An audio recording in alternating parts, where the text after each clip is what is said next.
평소에는 저한테 호랑이처럼 대해주시는데 하지만 시청자들한테는 천사가 되고 싶은 현역들의 뒷조사를 잘하는 이 바이러스와 싸움이 지속되고 있는데 생활 자체의 패턴을 지금 바꾸거나 버렸습니다. 군산이 초토화됐다. 더 이상 가면 나 망한다.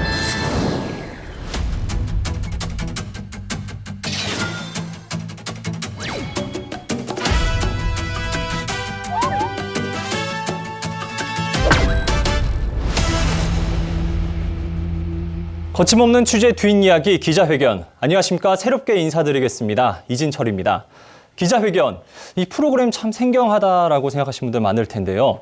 이 취재를 하다 보면은 묻어두는 이야기가 참 많습니다. 그러한 취재 뒷이야기들을 허심탄회하게 이 자리에서 풀어보자 마련한 프로그램입니다.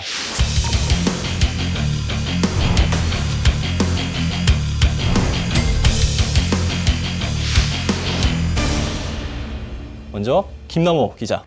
네, 반갑습니다. 김남호입니다. 네. 그리고 안병환 기자. 네, 안녕하세요. 현역들의 뒷조사를 잘하는 예비역 기자 안병환입니다. 반갑습니다. 네. 현역들의 계좌를 뒷조사한다.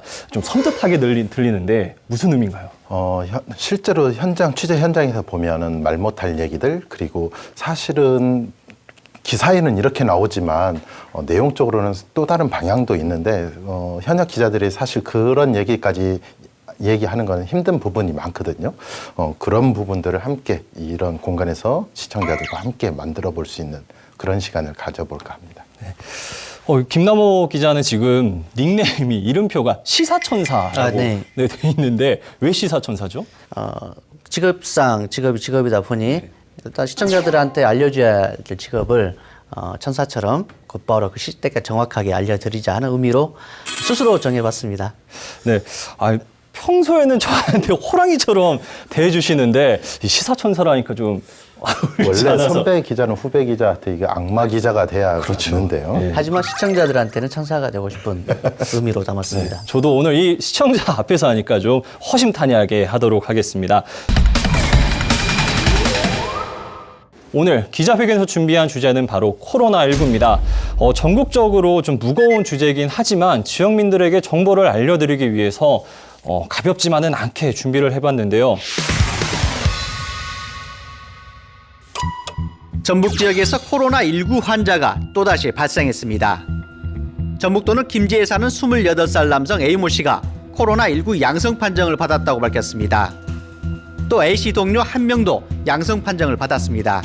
코로나19는 거의 대부분 3일에서 5일 정도의 가장 많은 발현이 있는 걸로 나와 있거든요. 근데 이제 이분이 7일부터 9일까지 대구에 있었는데요. 10일 날 증상이 나왔기 때문에 김 기자, 가장 먼저 확진자가 나온 곳이 군산시인데요. 네, 말씀드린 것처럼 가장 먼저 확진자가 발생한 곳은 군산이고요. 이 코로나19 지금 우리 생활 자체의 패턴을 지금 바꿔놔 버렸습니다. 유치원과 초중고 개학 연기, 그리고 지금 재택근무하신 분도 늘었고, 이 때문에 소비 침체가 위축되면서 소상공인들 비롯해서 경제가 위축되는 이런 사회 현상이 되고 말았는데, 전북 지역에서는 군산에서 8번째 1월 31일 날 최초로 발생을 했습니다.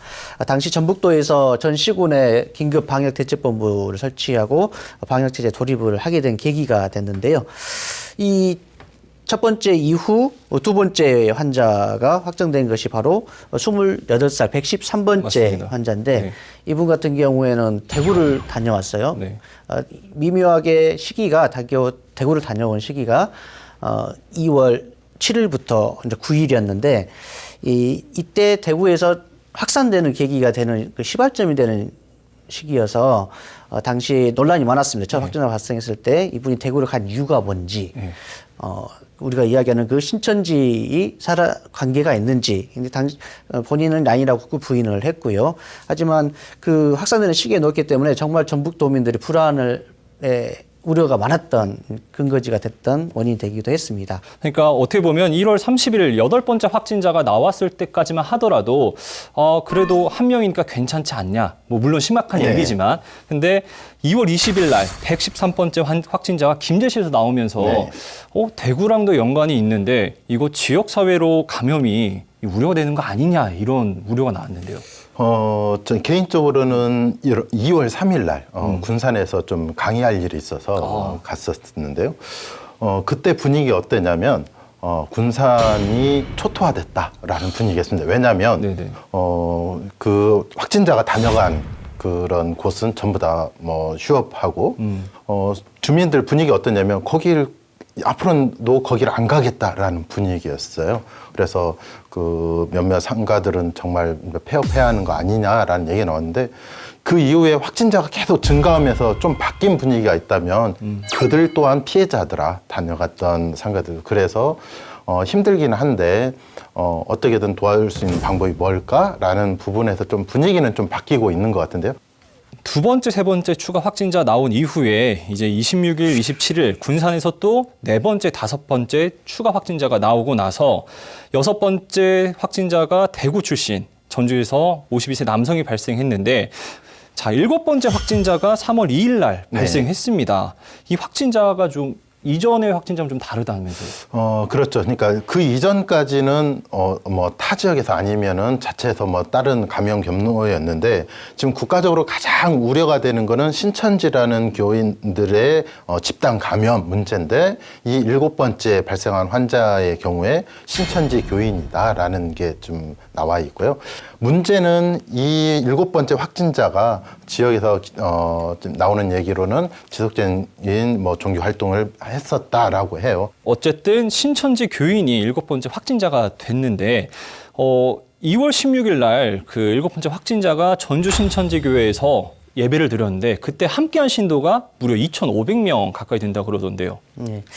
일단 신천지에 대한 현재 명단을 받았지만 거기 그 외의 자료가 있다는 그 의구심 때문에 조금 전에 우리 안 기자께서 말씀하셨던 것처럼 발표된 자료하고 그 이면에 있는 자료하고 이 불확실성 때문에 이제 주민들의 불안감이 높아지는 게 사실인데요. 일곱 번째 환자도 단순히 확진자일 뿐입니다. 이 확진자가 범죄자가 아니에요. 그렇죠. 그렇기 때문에 이게 적극적으로 해야 되는데 이 신천지 특유의 이 숨기는 그 현상, 포교 현상 때문에 이 불안감을 높이고 있는 거 현실이 되고 말았는데 전북경찰청에서 단지 그 신천지 교인 단지 예배를 드렸던 명단을 좀 제출받아가지고 현재 전수조사는 진행을 하고 있습니다. 일부 확인은 됐고 또 일부는 좀 아직 확인이 안 되는 상황이 있습니다. 여기서 좀 번외로 제가 질문 하나 드릴게요.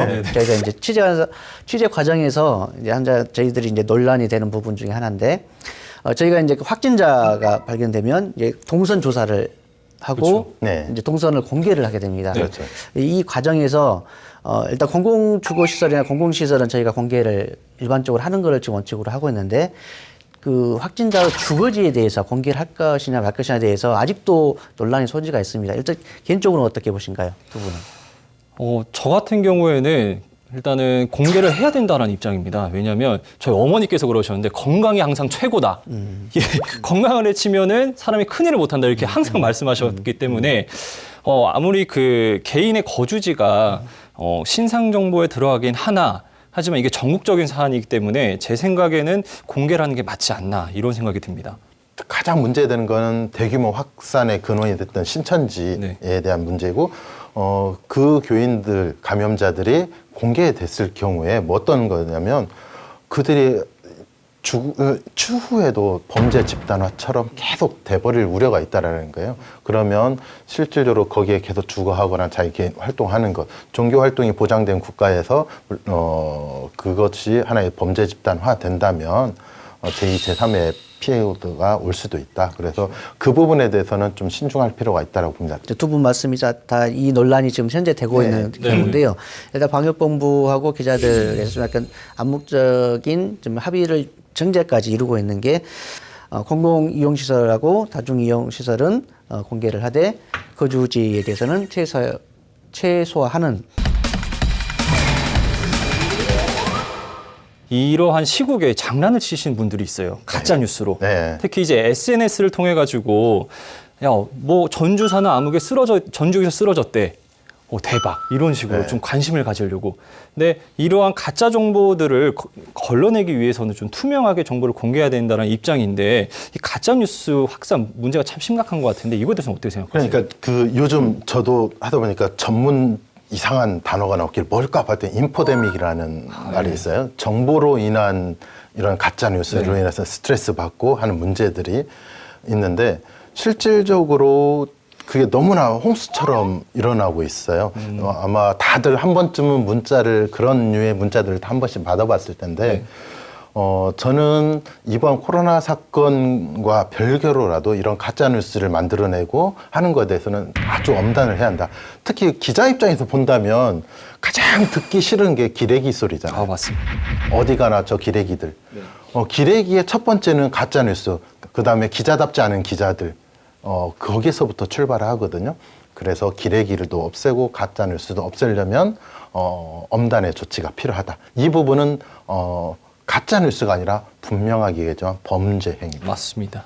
네, 이런 가짜 뉴스가 이 SNS라는 우리가 쉽게 접할 수 있는 플랫폼을 통해서 이루어지다 보니까 이거 좀 장난식으로 여기다 보면서 우리 안 기자께서 말씀하신 것처럼 범죄 행위라는 이 인식 우리가 좀 사회적으로 같이 되돌아볼 필요가 있는 것 같습니다. 네, 그 때문에 경찰에서도 지금 SNS 상에 떠도는 가짜 뉴스에 대해서 이제 수사를 진행을 하고 있는데요. 예를 들어서 조금 전에 이철 기자가 말씀하셨던 것처럼 2007년도 작성된 신천지 그 명단이 명단. 지금 이렇게 돌고 있어서 2007년도라면 지금 10년이 더 넘었는데 그 당시 하고 맞지 않는 게 서로 돌고 돌아서 또 확대 재생산되고 있기 때문에 이러한 관련된 부분에 대해서는 지금 경찰 수사가 되고 있기 때문에 가짜 뉴스에 대해서는 엄벌에 처해야 한다는 것을 꼭 인지하셨으면 좋겠습니다. 네. 자, 이렇게 보이지 않는 이 코로나19, 이 바이러스와 싸움이 지속되고 있는데 이 불안감을 가중시키는 요소 가운데 하나가 이 코로나19를 예방할 수 있는 이 마스크 대란이라 할 정도로 없어요, 너무. 정읍시 신태인읍 한 우체국 앞입니다. 주민들이 기다랗게 줄을 지어 대기하고 있습니다. 이들은 코로나19 감염 예방을 위한 마스크를 구입하기 위해 새벽 6시부터 우체국을 찾았습니다. 5시간 가까이 기다리고도 마스크를 구입하지 못하는 주민들은 불만의 목소리를 높입니다. 읍면동 통장, 전부 반장 다 있잖아. 그러면 마을에다가 다 해서 줘야지. 이게 뭐야? 새벽부터 와가지고 왔다 들어가고 며칠을. 마스크 배분 분량이 턱없이 부족한 것이 가장 큰 원인입니다. 또 같은 사람이 중복해서 구매하는 것을 막기 위해 배분 시간을 통일하면서 주민들의 불편도 가중되고 있습니다. 저도 수십 번 지금 이 구매를 하려고 노력을 했는데도 못 구했어요. 지금 살 수도 없을 뿐더러 일단 지금 갈 필요도 없을 것 같아요. 왜냐하면은 한정돼 있기 때문에 한정돼 이 시간이 지나면 며칠이 지나면은 공급은 계속되기 때문에 다시 조금 이제 평준화가 될 수 있는 시간을 올리라고 봅니다. 그러니까 미국 같은 경우에는 이제 코로나19 거기도 이제 전파자가 있으니까 이 방역 당국에서 그런 말을 했다고 해요. 이 마스크는 확진자만 써라. 왜냐하면 일반 환자의 경우는 건강하니까 김나우 기자가 말씀하신 것처럼 이 전파를 막는 데 써야지 너무나 이 두려움 때문에 쓰는 거는 불필요하다 이런 말도 했는데 그런 말을 한번 좀 되돌아보면 좋을 것 같은데 실제로 세계보건기구 WHO에서 발표한 내용을 보면 마스크가 분명하게 예방을 위해서나 뭐 확산을 위해서도 꼭 필요하긴 한데 마스크보다 더 필요한 게 뭐냐면 사실은 손을 열심히 잘 씻는 겁니다. 아까 기본적인 수칙.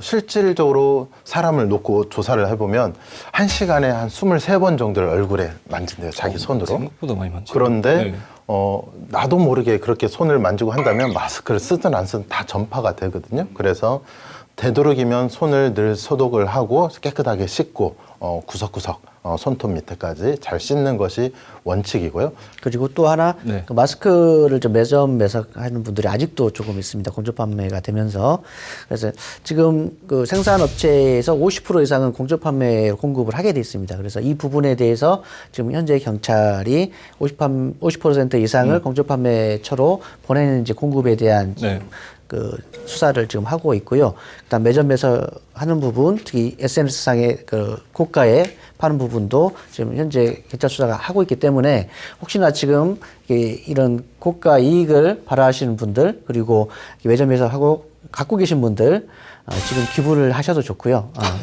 그리고 저가 이렇게 판매처로 사용할 수 있게 이런 시기에 했으면 좋겠습니다. 소위 말하면 자기 목숨 걸고 이거 장사하겠다는 거거든요. 그렇죠. 왜냐하면 이게 제대로 원활하게 보급되지 않으면 나만 안 걸리면 되는 게 아니고 내 주변으로 인해서 자기가 걸릴 수 있고 자기 가족까지 피해를 볼 수 있어요. 좀 생각을 조금 바꿨으면 해요. 그래서 매점 매석 또한 범죄다. 네. 자, 이렇게 마스크 대란이나 뭐 생필품 사재기 같이 이 현재 코로나19가 바꾼 일상들의 한 모습들인데 또 한 가지 가장 큰 변화가 있습니다. 바로 전국 초중고등학교 유치원 어린이집의 개학 연기가 아닐까 싶습니다. 저희 와이프가 매우 힘들어합니다.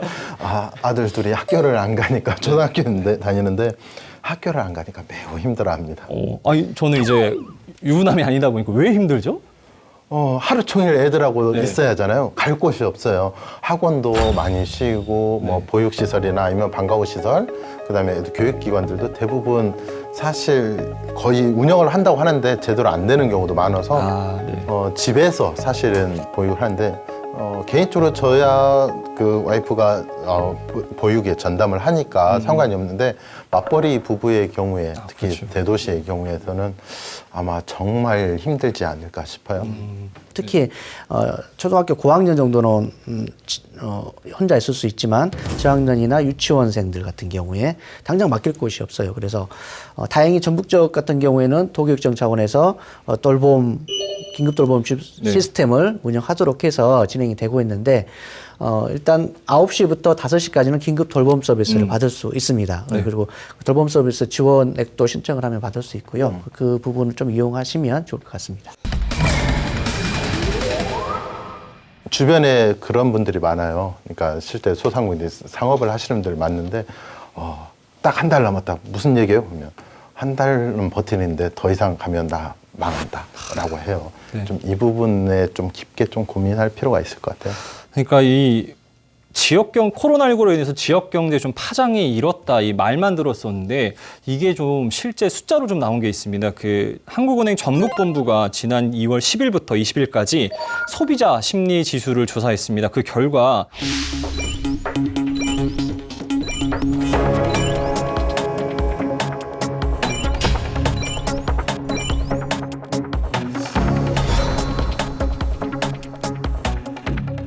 소상공인들이 기반이 무너져 버리면 지역 경제가 흔들릴 수가 있거든요. 또 하나는 지금 코로나가 가장 심각한 게 중국하고 어쩌면 우리라고 할 수 있는데 전북 지역에서 중국 수출 물량을 본다면 한 4분의 1 정도가 대중국 수출 물량이라고 해요. 그러니까 수출입 관련해서 그렇게 본다면 이게 지역의 소상공인들뿐만 아니라 어떤 수출입과 관련해서도 큰 타격이 있을 거다 이렇게 보이고요.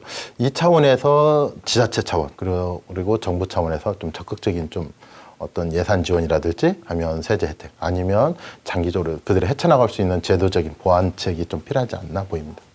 실제로 지자체에서도 좀 앞다퉈서 여러 가지 정책들을 내놓고 있는데 좀 어떤 것들이 있을까요? 예, 일단 말씀하신 것처럼 전북 지역만 관해서 봤을 때 현재 이제 전국 생활체육체전이 지금 연기가 됐습니다. 네네. 그리고 각종 축제, 행사 취소되거나 연기되고 있고요. 이러면서 소비 심리가 함께 지금 위축되면서 경기 침체 현상하고 특히 소상공인들이 지금 또 직격탄을 맞고 있는데요.